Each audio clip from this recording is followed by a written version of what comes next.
ये निवेदन मैं उनके सम्मुख करता हूं।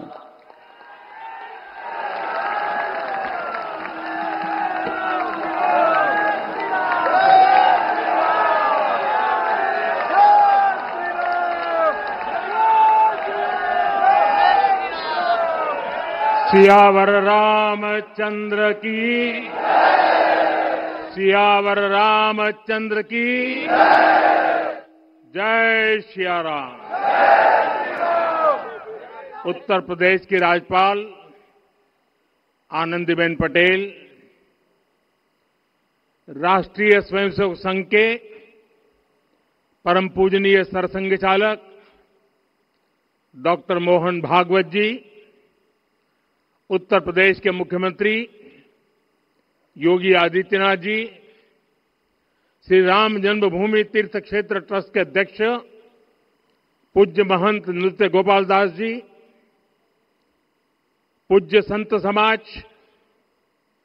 यहां पधारे सभी भक्तगण, देश और दुनिया से इस ऐतिहासिक पल के साक्षी बन रहे कोटि कोटि राम भक्त, देवी और सज्जनों, आज अयोध्या नगरी भारत की सांस्कृतिक चेतना के एक और उत्कर्ष बिंदु की साक्षी बन रही है। आज संपूर्ण भारत, संपूर्ण विश्व राममय है।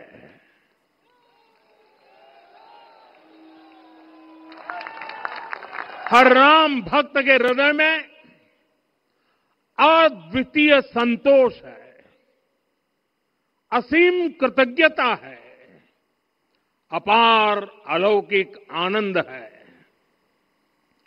सदियों के घाव भर रहे हैं,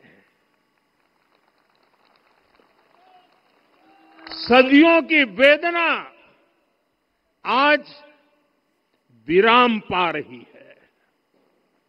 सदियों का संकल्प आज सिद्धि को प्राप्त हो रहा है। आज उस यज्ञ की पूर्णाहुति है जिसकी अग्नि 500 वर्ष तक प्रज्वलित रही। जो यज्ञ एक पल भी आस्था से डिगा नहीं, एक पल भी विश्वास से टूटा नहीं। आज भगवान श्री राम के गर्भगृह की अनंत ऊर्जा, श्री राम परिवार का दिव्य प्रताप इस धर्म ध्वजा के रूप में इस दिव्यतम भव्यतम मंदिर में प्रतिष्ठापित हुआ है। और साथियों, ये धर्म ध्वजा केवल एक ध्वजा नहीं, ये भारतीय सभ्यता के पुनर्जागरण का ध्वज है। इसका भगवा रंग, इस पर रचित सूर्य वंश की ख्याति, वर्णित ओम शब्द और अंकित कोविदार वृक्ष राम राज्य की कीर्ति को प्रतिरूपित करता है। ये ध्वज संकल्प है, ये ध्वज सफलता है, ये ध्वज संघर्ष से सृजन की गाथा है, ये ध्वज सदियों से चले आ रहे स्वप्नों का साकार स्वरूप है। ये ध्वज संतों की साधना और समाज की सहभागिता की सार्थक परिणति है। साथियों, आने वाली सदियों और सहस्त्र शताब्दियों तक ये धर्म ध्वज प्रभु राम के आदर्शों और सिद्धांतों का उद्घोष करेगा। ये धर्म ध्वज आह्वान करेगा सत्यमेव जयते नानृतम, यानी जीत सत्य की ही होती है, असत्य की नहीं। ये धर्म ध्वज उद्घोष करेगा सत्यम एक पदम ब्रह्म सत्य धर्म प्रतिष्ठित, अर्थात सत्य ही ब्रह्म का स्वरूप है, सत्य में ही धर्म स्थापित है। ये धर्म ध्वज प्रेरणा बनेगा, प्राण जाए पर वचन न जाहि, अर्थात जो कहा जाए वही किया जाए। ये धर्म ध्वज संदेश देगा कर्म प्रधान विश्व रची राखा, अर्थात विश्व में कर्म और कर्तव्य की प्रधानता हो। ये धर्म ध्वज कामना करेगा बैर न विग्रह आस न त्रासा, सुखमय ताही सदा सब आशा, यानी भेदभाव पीड़ा परेशानी से मुक्ति, समाज में शांति और सुख हो। ये धर्म ध्वज हमें संकल्पित करेगा नहीं दरिद्र को दुखी न दीना, यानी हम ऐसा समाज बनाएं जहां गरीबी न हो, कोई दुखी या लाचार न हो। साथियों, हमारे ग्रंथों में कहा गया है आरोपितम ध्वजम दृष्ट्वा, ये अभिनंदनित धार्मिका ते अपि सर्वे प्रमुच्यते महापातक कोटि भी, यानी जो लोग किसी कारण मंदिर नहीं आ पाते और दूर से मंदिर के ध्वज को प्रणाम कर लेते हैं, उन्हें भी उतना ही पुण्य मिल जाता है। साथियों, ये धर्म ध्वज भी इस मंदिर के ध्येय का प्रतीक है। ये ध्वज दूर से ही राम लला की जन्मभूमि के दर्शन कराएगा और युगों युगों तक प्रभु श्री राम के आदेशों और प्रेरणाओं को मानव मात्र तक पहुंचाएगा। साथियों, मैं संपूर्ण विश्व के करोड़ों राम भक्तों को इस अविस्मरणीय क्षण की, इस अद्वितीय अवसर की हार्दिक शुभकामनाएं देता हूं। मैं आज उन सभी भक्तों को भी प्रणाम करता हूं, हर उस दानवीर का भी आभार व्यक्त करता हूं जिसने राम मंदिर निर्माण के लिए अपना सहयोग दिया। मैं राम मंदिर के निर्माण से जुड़े हर श्रमवीर, हर कारीगर, हर योजनाकार, हर वास्तुकार, सभी का अभिनंदन करता हूं। साथियों, अयोध्या वह भूमि है जहां आदर्श आचरण में बदलते हैं। यही वह नगरी है जहां श्री श्री राम ने अपना जीवन पथ शुरू किया था। इसी अयोध्या ने संसार को बताया कि एक व्यक्ति कैसे समाज की शक्ति से, उसके संस्कारों से पुरुषोत्तम बनता है। जब श्री राम अयोध्या से वनवास को गए तो वे युवराज राम थे, लेकिन जब लौटे तो मर्यादा पुरुषोत्तम बनकर के आए और उनके मर्यादा पुरुषोत्तम बनने में महर्षि वशिष्ठ का ज्ञान महर्षि विश्वामित्र की दीक्षा, महर्षि अगस्त्य का मार्गदर्शन, निषाद राज की मित्रता, मां शबरी की ममता, भक्त हनुमान का समर्पण, इन सब की अनगिनत ऐसे लोगों की महत्वपूर्ण भूमिका रही है। साथियों, विकसित भारत बनाने के लिए भी समाज की इसी सामूहिक शक्ति की आवश्यकता है। मुझे बहुत खुशी है कि राम मंदिर का दिव्य प्रांगण भारत के सामूहिक सामर्थ्य की भी चेतना स्थली बन रहा है। यहां 7 मंदिर बने हैं। यहां माता शबरी का मंदिर बना है, जो जनजातीय समाज के प्रेम भाव और आतिथ्य परंपरा की प्रतिमूर्ति है। यहां निषादराज का मंदिर बना है। ये उस मित्रता का साक्षी है जो साधन नहीं, साध्य को, उसकी भावना को पूजती है।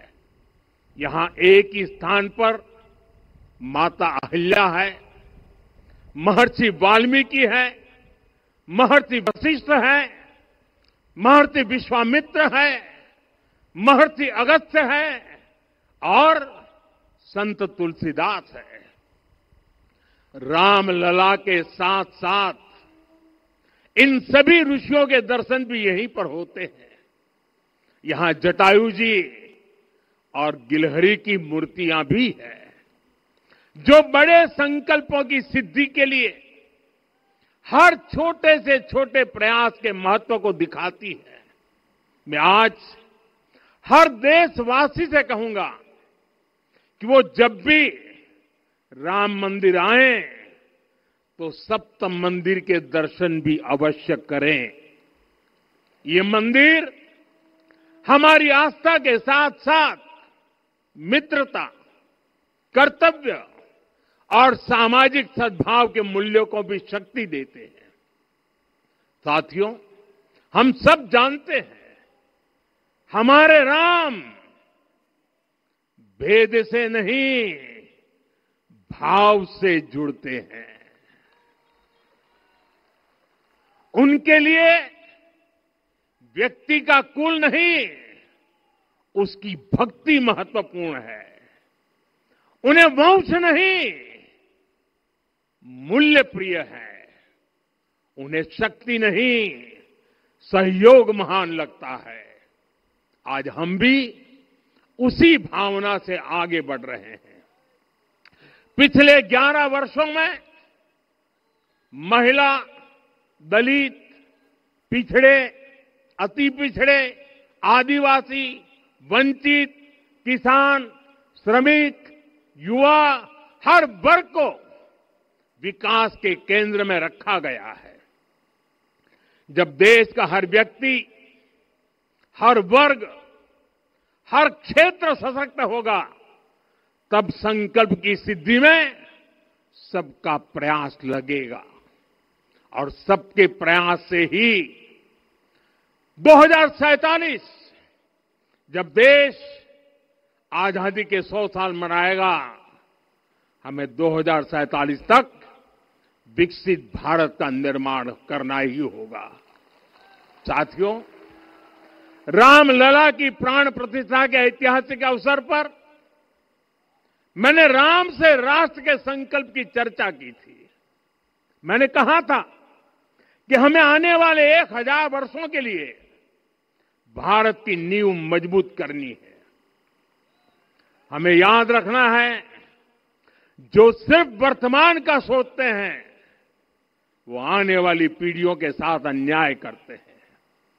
हमें वर्तमान के साथ साथ भावी पीढ़ियों के बारे में भी सोचना है, क्योंकि हम जब नहीं थे, ये देश तब भी था। जब हम नहीं रहेंगे, ये देश तब भी रहेगा। हम एक जीवंत समाज है। हमें दूरदृष्टि के साथ ही काम करना होगा।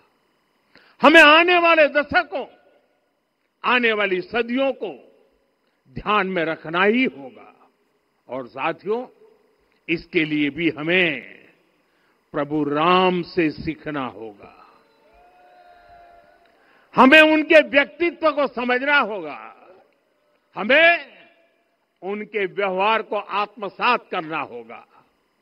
हमें याद रखना होगा, राम यानी आदर्श, राम यानी मर्यादा, राम यानी जीवन का सर्वोच्च चरित्र, राम यानी सत्य और पराक्रम का संगम।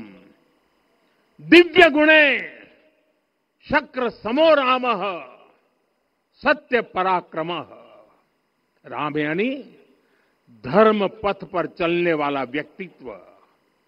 रामः सत्पुरुषो लोके सत्यः सत्यपरायणः। राम यानी जनता के सुख को सर्वोपरि रखना, प्रजा सुखत्वे चंद्रस्य। राम यानी धर्म और क्षमा का दरिया। वसुधाया क्षमा गुणे है। राम यानी ज्ञान और विवेक की पराकाष्ठा। बुद्ध या बृहस्पति तुल्य। राम यानी कोमलता में दृढ़ता। मृदु पूर्वज भाषते। राम यानी कृतज्ञता का सर्वोच्च उदाहरण। कदाचन नोपकारेण कृति नैकेन तुष्यति। राम यानी श्रेष्ठ संगति का चयन। शीला वृद्धे ज्ञान वृद्धे वयोवृद्धे च सज्जनै। राम यानी विनम्रता में महाबल। वीर्यवान च वीर्येण महता स्वेन विस्मितः। राम यानी सत्य का अडिग संकल्प। न च अनुत्र कथो विद्वान। राम यानी जागरूक, अनुशासित और निष्कपट मन। निस्तिंद्र अपम्रत च स्वदोष परदोषवित। साथियों, राम सिर्फ एक व्यक्ति नहीं, राम एक मूल्य है, एक मर्यादा है, एक दिशा है। अगर भारत को साल 2047 तक विकसित बनाना है, अगर समाज को सामर्थ्यवान बनाना है, तो हमें अपने भीतर राम को जगाना होगा। हमें अपने भीतर के राम की प्राण प्रतिष्ठा करनी होगी। और इस संकल्प के लिए आज से बेहतर दिन और क्या हो सकता है। साथियों, 25 नवंबर का यह ऐतिहासिक दिन अपनी विरासत पर गर्व का एक और अद्भुत क्षण लेकर आया है। इसकी वजह है धर्म ध्वजा पर अंकित कोविदार वृक्ष। ये कोविदार वृक्ष इस बात का उदाहरण है कि जब हम अपनी जड़ों से कट जाते हैं तो हमारा वैभव इतिहास के पन्नों में दब जाता है। साथियों, जब भरत अपनी सेना के साथ चित्रकूट पहुंचे तो लक्ष्मण ने दूर से ही अयोध्या की सेना को पहचान लिया। ये कैसे हुआ? इसका वर्णन वाल्मीकि जी ने किया है। और वाल्मीकि जी ने क्या वर्णन किया है? उन्होंने कहा है, विराजित उद्गत स्कंधम कोविदार ध्वजः रथे। लक्ष्मण कहते हैं, राम, सामने जो तेजस्वी प्रकाश में विशाल वृक्ष जैसा ध्वज दिखाई दे रहा है, वही अयोध्या की सेना का ध्वज है। उस पर कोविदार का शुभ चिन्ह अंकित है। साथियों, आज जब राम मंदिर के प्रांगण में कोविदार फिर से प्रतिष्ठित हो रहा है, यह केवल एक वृक्ष की वापसी नहीं है, यह हमारी स्मृति की वापसी है, हमारी अस्मिता का पुनर्जागरण है, हमारी स्वाभिमानी सभ्यता का पुनः उद्घोष है। कोविदार वृक्ष हमें याद दिलाता है कि जब हम अपनी पहचान भूलते हैं तो हम स्वयं को खो देते हैं, और जब पहचान लौटती है तो राष्ट्र का आत्मविश्वास भी लौट आता है। और इसलिए मैं कहता हूं, देश को आगे बढ़ना है तो अपनी विरासत पर गर्व करना होगा। साथियों, अपनी विरासत पर गर्व के साथ साथ एक और बात भी महत्वपूर्ण है, और वो है गुलामी की मानसिकता से पूरी तरह मुक्ति। आज से 190 साल पहले साल 1835 में 1835 में मैकाले नाम के एक अंग्रेज ने भारत को अपनी जड़ों से उखाड़ने के बीज बोए थे। मैकाले ने भारत में मानसिक गुलामी की नींव रखी थी। 10 साल बाद यानी 2035 में उस अपवित्र घटना को 200 वर्ष पूरे हो रहे हैं। कुछ दिन पहले मैंने एक कार्यक्रम में आग्रह किया था कि हमें आने वाले 10 वर्षों तक उस 10 वर्षों का लक्ष्य लेकर चलना है कि भारत को गुलामी की मानसिकता से मुक्त करके रहेंगे। साथियों, सबसे बड़ा दुर्भाग्य यह है कि मैकाले ने जो कुछ सोचा था उसका प्रभाव कहीं व्यापक हुआ। हमें आजादी मिली, लेकिन हीन भावना से मुक्ति नहीं मिली। हमारे यहां एक विकार आ गया कि विदेश की हर चीज, हर व्यवस्था अच्छी है और जो हमारी अपनी चीजें हैं उनमें खोट ही खोट है। साथियों, गुलामी की यही मानसिकता है जिसने लगातार यह स्थापित किया। हमने विदेशों से लोकतंत्र लिया। कहा गया कि हमारा संविधान भी विदेश से प्रेरित है, जबकि सच ये है कि भारत लोकतंत्र की जननी है, मदर ऑफ डेमोक्रेसी है। लोकतंत्र हमारे डीएनए में है। साथियों, अगर आप तमिलनाडु जाएंगे तो तमिलनाडु के उत्तरी हिस्से में उत्तीर मेरूर गांव है। वहां हजारों वर्ष पहले का एक शिलालेख है। उसमें बताया गया है कि उस कालखंड में भी कैसे लोकतांत्रिक तरीके से शासन व्यवस्था चलती थी, लोग कैसे सरकार चुनते थे। लेकिन हमारे यहां तो मैग्ना कार्टा की प्रशंसा का ही चलन रहा। हमारे यहां भगवान बसवन्ना, उनके अनुभव मंटपा की जानकारी भी सीमित रखी गई। अनुभव मंटपा यानी जहां सामाजिक, धार्मिक और आर्थिक विषयों पर सार्वजनिक बहस होती थी, जहां सामूहिक सहमति से निर्णय लिए जाते थे। लेकिन गुलामी की मानसिकता के कारण इस भारत की कितनी ही पीढ़ियों को इस जानकारी से भी वंचित रखा गया। साथियों, हमारी व्यवस्था के हर कोने में गुलामी की इस मानसिकता ने डेरा डाला हुआ था। अब याद करिए, भारतीय नौसेना का ध्वज सदियों तक उस ध्वज पर ऐसे प्रतीक बने रहे जिनका हमारी सभ्यता, हमारी शक्ति, हमारी विरासत से कोई संबंध नहीं था। अब हमने नौसेना के ध्वज से गुलामी के हर प्रतीक को हटाया है।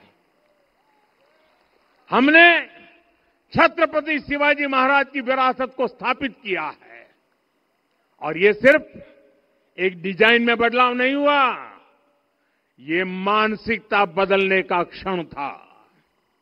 ये वो घोषणा थी कि भारत अब अपनी शक्ति अपने प्रतीकों से परिभाषित करेगा, न कि किसी और की विरासत से।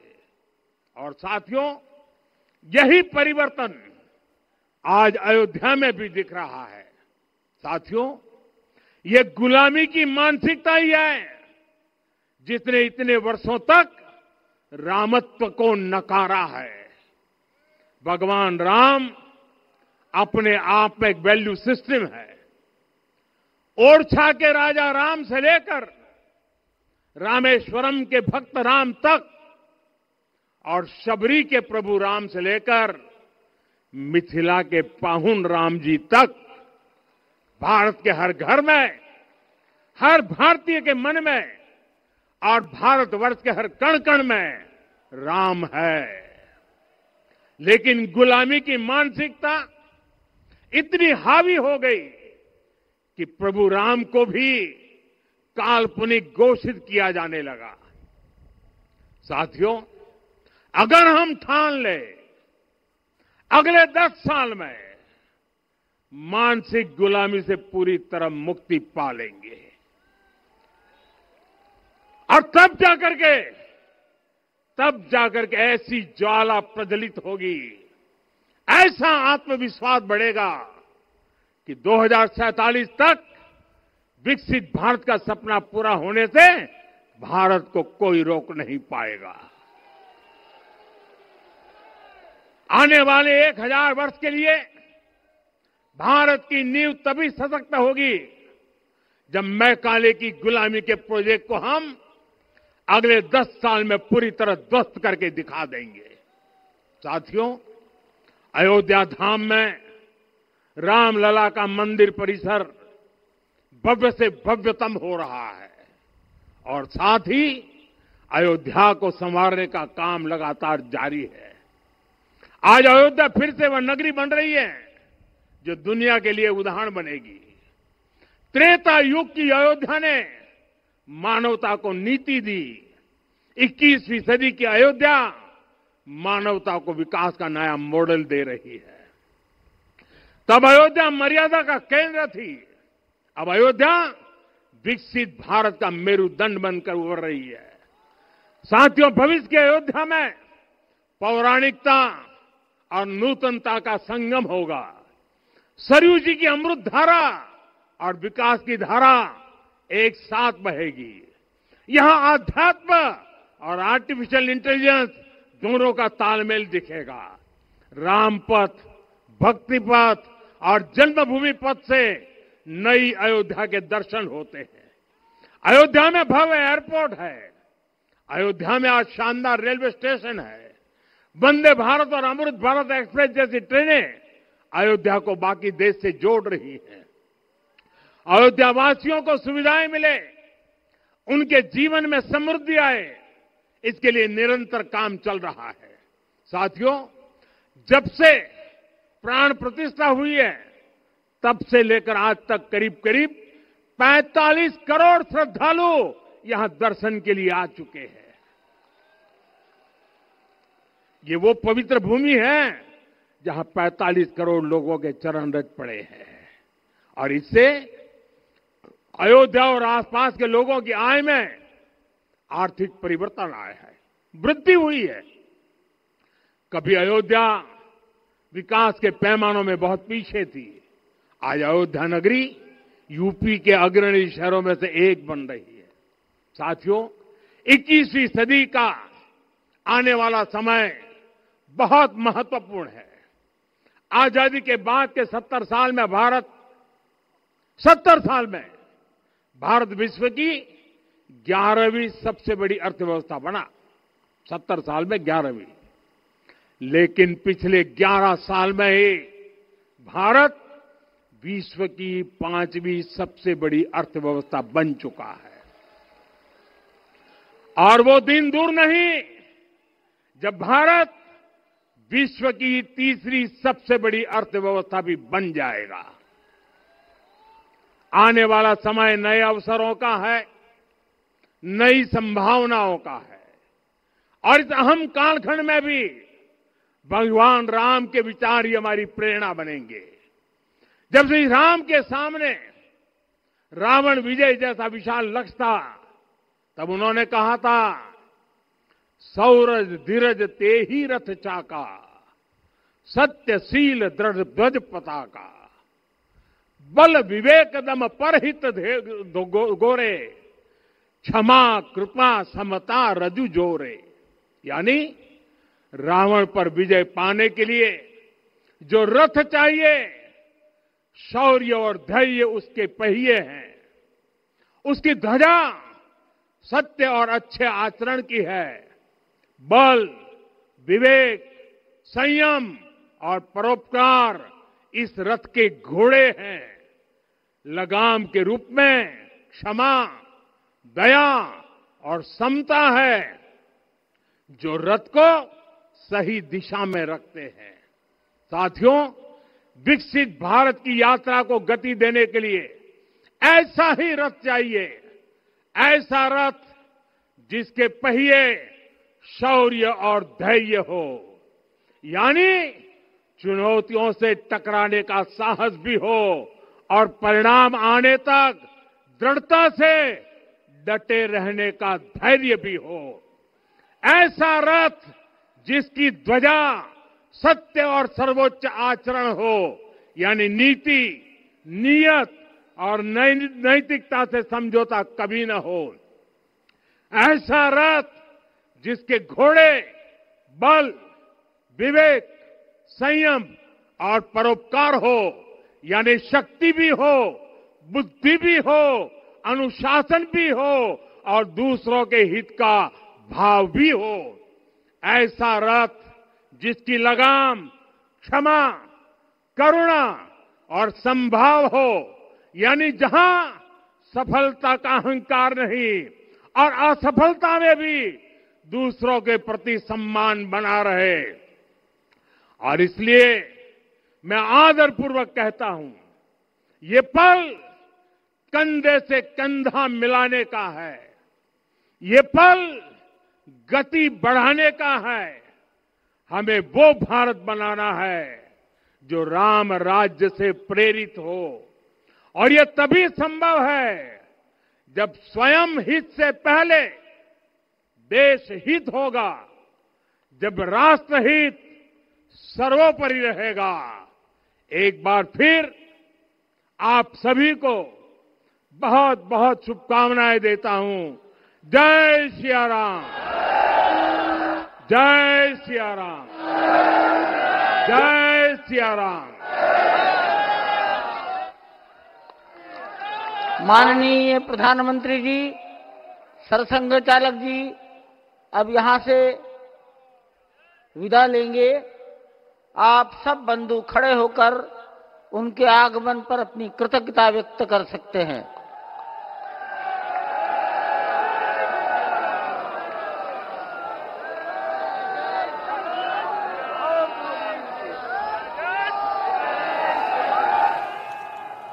तो प्रधानमंत्री नरेंद्र मोदी को सुन रहे थे आप, जहां पर उन्होंने इस कार्यक्रम के दौरान कई बड़ी बातें कही। कहा कि राम भक्तों के हृदय में आज अपार आनंद का दिन है। सदियों से वेदना पर विराम लगा हुआ था, उस विराम को खत्म करने की कोशिश की गई। ये ध्वज धर्म है, सफलता है और सदियों के घाव अब पूरी तरह से भर रहे हैं। सत्य ही ब्रह्मा का स्वरूप है। ये तमाम बातें प्रधानमंत्री नरेंद्र मोदी अपने संबोधन के दौरान बोलते हुए सुनाई दिए, दिखाई दिए। उनके अलावा मोहन भागवत की तरफ से, आरएसएस प्रमुख मोहन भागवत की तरफ से भी संबोधित किया गया और उत्तर प्रदेश के मुख्यमंत्री योगी आदित्यनाथ ने भी अपने संबोधन के दौरान इस कार्यक्रम को लेकर लोगों को शुभकामनाएं दी और साथ ही कहा कि आज आखिर किस तरह से केंद्र सरकार और प्रदेश सरकार मिलकर इस भव्य दिन का इंतजार कर रही थी, जो पूरी तरह से साकार हो पाया है।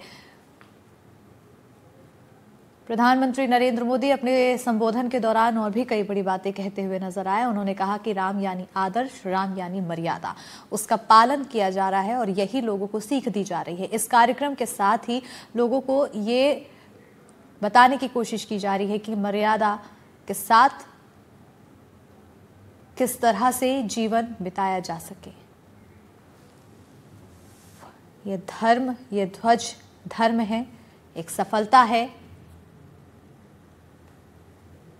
तो धर्म ध्वजा की स्थापना हुई। चेतना के उत्कर्ष के साक्षी स्वरूप में पहुंचे प्रधानमंत्री नरेंद्र मोदी और उन्होंने मंदिर के उत्तुंग शिखर पर धर्म ध्वजा का आरोहण किया। प्रधानमंत्री नरेंद्र मोदी ने कहा कि समस्त भारत, समूचा विश्व राममय है। अलौकिक आनंद की अनुभूति हो रही है। सदियों के घाव भर रहे हैं, सदियों की वेदना विराम ले रही है और सदियों के संकल्प की सिद्धि हुई है। अभिवादन स्वीकार कर रहे हैं प्रधानमंत्री नरेंद्र मोदी जनता जनार्दन का, संत समाज का, अवधपुर वासियों का, वहां पर उपस्थित जन समुदाय का। कई सारे संदेश भी प्रधानमंत्री के संबोधन में पूरे विश्व के लिए थे। सबसे बड़ी बात कि उन्होंने कहा कि भारत, हमें वो भारत बनाना है जो राम राज्य से प्रेरित हो। स्वहित से पहले देश हित को प्राथमिकता देनी है, राष्ट्रहित को सबसे ऊपर रखना है। स्पष्ट तौर पर उन्होंने कहा कि अगले 10 वर्षों में हमें भारत को गुलामी की मानसिकता से बाहर निकालना है और अगर हमें आने वाले 1000 वर्षों की एक मजबूत नींव का निर्माण करना है तो अगले 10 वर्षों में ये कार्य सभी को मिलकर करना हो। ये पल कंधे से कंधा मिलाने का है, देश की प्रगति की गति को बढ़ाने का है। एक बार फिर से उन्होंने विकसित भारत का जो लक्ष्य है उसकी याद दिलाते हुए उन्होंने कहा कि भगवान श्री राम के जीवन से प्रेरणा लेते हुए, सभी को साथ लेकर के चलते हुए मानवता के विकास का एक नया मॉडल जो अयोध्या की धरा से संपूर्ण विश्व को मिलने जा रहा है, वही आने वाले दिनों में देश के विकास का नया आदर्श, नए कीर्तिमान स्थापित करेगा। प्रधानमंत्री नरेंद्र मोदी ने कहा कि पूरी दुनिया को संदेश यहां से जाता है, कर्म प्रधान विश्व करी राखा। पूरी दुनिया से इस धर्म ध्वजा यह संदेश देती है कि नहीं दरिद्र कोई दुखी नहीं ना। पूरी दुनिया को यहां से संदेश जाता है कि यह मंदिर के ध्येय का प्रतीक है और आदर्श को आचरण में समाहित करने का उन्होंने आह्वान किया।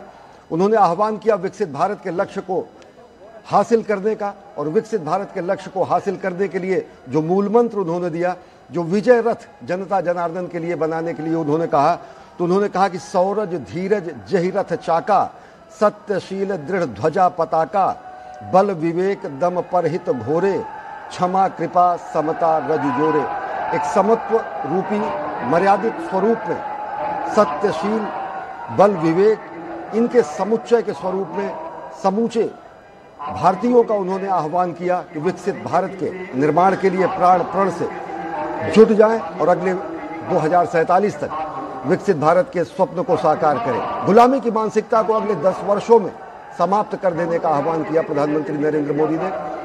मैकाले की 1835 में शुरू की गई उस छद्म, कुंठित और गर्हित आशय को समाप्त करने का उन्होंने आह्वान किया। श्रद्धाउन्नत हैं, विनयाउन्नत हैं जनता जनार्दन के सामने प्रधानमंत्री नरेंद्र मोदी और गर्व से धर्म ध्वजा लहरा रही है मंदिर के उत्तुंग शिखर पर। वह धर्म ध्वजा जो भगवा है, जो केसरिया है, जिसमें तप है, तपश्चर्या है, बलिदान है, हमारे पूर्वजों का रक्त है, रुधिर है, हमारा स्वेद है, हमारे जौहर हैं, हमारे पराक्रम है, हमारे पूर्वजों के अभिमान है। प्रधानमंत्री ने कृतज्ञता ज्ञापन भी किया, हुतात्माओं का को श्रद्धांजलि भी अर्पित की और साथ ही साथ आह्वान किया विकसित भारत के निर्माण का। संपूर्ण समाज का प्रतिनिधित्व करने वाले इस अद्भुत धर्मध्वज को प्रणाम करते हुए प्रधानमंत्री नरेंद्र मोदी ने एक बार फिर से उस संघर्ष की याद दिलाई जिस संघर्ष से सृजन की नई गाथा निकली। वो स्वर्णिम ओंकार जो राम राज्य की कीर्ति को प्रतिरूपित करता है, जो सत्य को प्रतिरूपित करता है। सत्य ही ब्रह्म का स्वरूप है और सत्य में ही धर्म स्थापित है। उन्होंने कहा कि इस वक्त जो कहा जाए वही किया जाए, इसी की आवश्यकता